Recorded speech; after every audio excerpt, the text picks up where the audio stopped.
de révision de la liste électorale, prévue pour s'achever le 24 juin 2020, a été repoussée au 5 juillet 2020. Cette opération qui consiste à actualiser la liste des futurs électeurs suscite un engouement réel dans le district des montagnes où les leaders politiques ont envahi le terrain à la conquête des électeurs. Pour s'y inscrire, les nouveaux électeurs ou nouveaux majeurs doivent présenter la carte nationale d'identité ou le récépissé de dépôt de cette pièce dont l'obtention est conditionnée par la production d'un certain nombre de pièces parmi lesquelles figure le certificat de nationalité. Lequel certificat doit être frappé d'un timbre fiscal qui l'authentifie. Ce qui explique l'importance toute particulière que prennent les timbres durant cette opération. Sur le terrain dont l'occupation varie d'un parti à un autre, ceux-ci remobilisent les militants et font la cour aux nouveaux majeurs, estimés pour cette année électorale à 500 000, dans les districts des montagnes et du Bafing. Dans cette course, force est de constater que les coordonnateurs du Rassemblement des Oufouettistes pour la démocratie et la paix, RHDP, du district des montagnes ont pris une avance sur leurs adversaires des partis de l'opposition. Du Guémont au Bafing en passant par le Cavally et le Tongpi, les cadres du parti de la mouvance présidentielle multiplient les actions et ne lésinent surtout pas sur les moyens. Anne-Désirée Ouloto, présidente du conseil régional du Cavally, fait preuve d'une sollicitude grandissante et intarissable. Du financement des projets de développement au renforcement des moyens de mobilité, une soixantaine de motos, en passant par le don de timbres 10.000 FFCFA, 10 000, la ministre de la Salubrité diversifie ses actions en faveur des populations.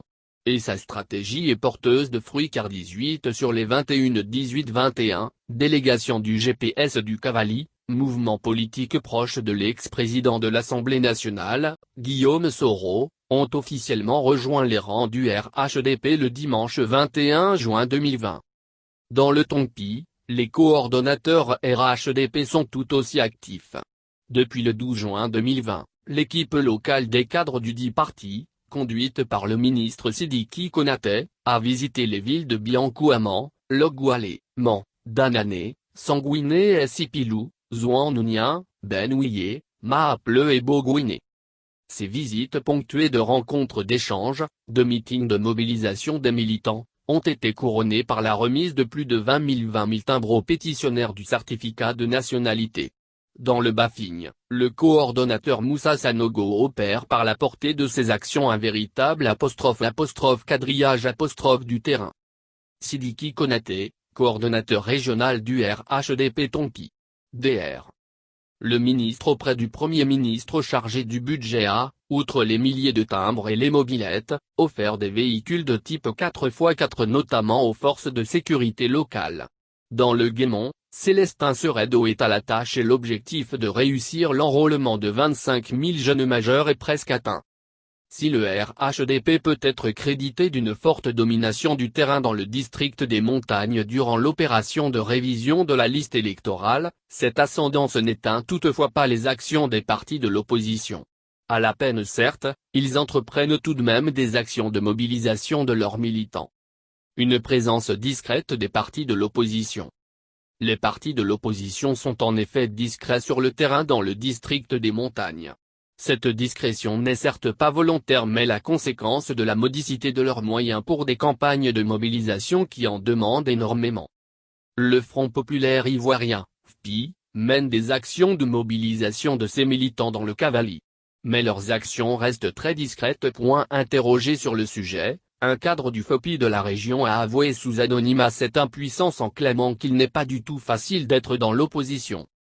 Dans ce paysage marqué par une omniprésence du RHDP et une présence discrète des partis de l'opposition, le président de l'Union pour la démocratie et la paix en Côte d'Ivoire, UTSI, Mabry Touakeus, se fait convoiter.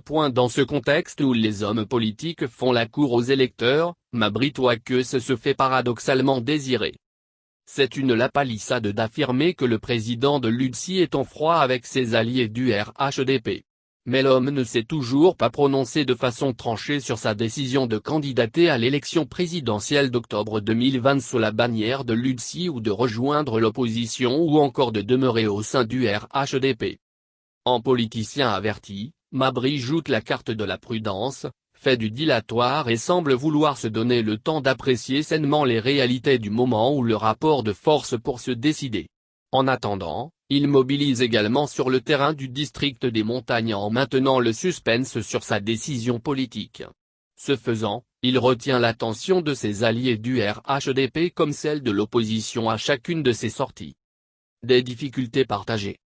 Si le RHDP semble relever, à la différence de ses adversaires, le défi de la mobilisation, le parti présidentiel est embarqué dans la même galère que les partis de l'opposition en ce qui concerne les difficultés inhérentes à l'opération de révision de la liste électorale. Alberto Aquese-Mabry, président de l'UPSI.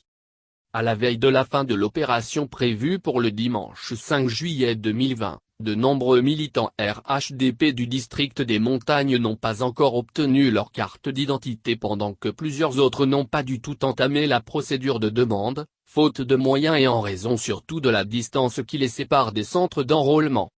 C'est le cas chez nombre de sympathisants de la ville de Sipilou, contraints de se rendre jusqu'à Mans pour procéder à leur demande. Et ces difficultés sont communes aux militants de tous les partis politiques.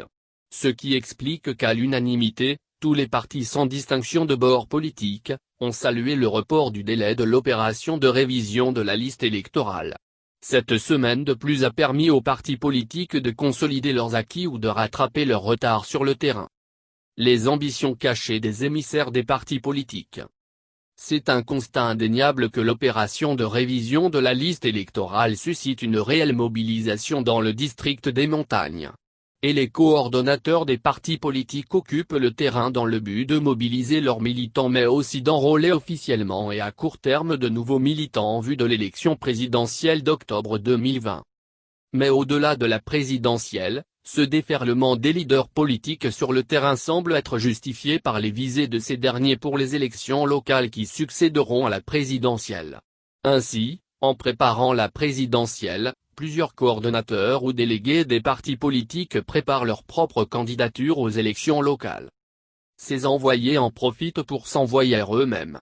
Et comme on le dit en Côte d'Ivoire quand on t'envoie, il faut savoir t'envoyer Un député dans l'une des circonscriptions électorales du district des Montagnes a subtilement reconnu cet état de fait en affirmant que cet objectif n'est pas à écarter. Plus direct, un sénateur dans la région a déclaré, en préparant la campagne du candidat du RHDP à l'élection présidentielle, je prépare la mienne aux futures élections locales.